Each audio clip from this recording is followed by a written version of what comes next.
Hi, I'm Dr. Laura Grashow, a licensed psychologist with drgrashow.com. Please remember that advice from this video is not intended to replace actual psychotherapy. Okay, so let's talk a little bit about how to teach children who have been diagnosed with ADHD.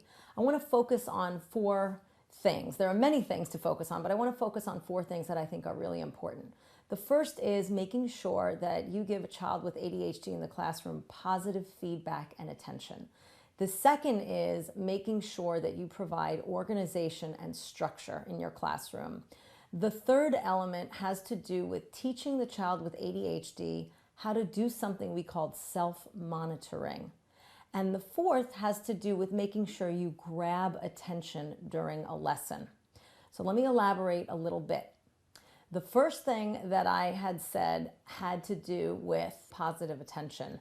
Children with ADHD can have a lot of disruptive behaviors, and they're doing things in the classroom basically that the teachers don't want them to do, such as not paying attention, maybe moving around, impulsively shouting out answers. So they can be subject to a lot of negative feedback from the environment, from their peers, from adults, and it really can affect their self-esteem and their motivation to do well in class. So it's so important when you're teaching a child with ADHD to give them positive feedback for any behaviors that you like. Any on-task behaviors, any time that they're sitting in their seat, things that you might take for granted with other kids. It's really important to give them positive feedback.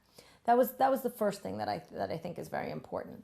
The second thing has to do with providing organization and structure. And I think most teachers really do an excellent job of this anyway, but it's got to be pronounced with children who have ADHD so that they become conditioned to a certain schedule, a certain way of organizing things in their backpacks, and a certain way that lessons unfold.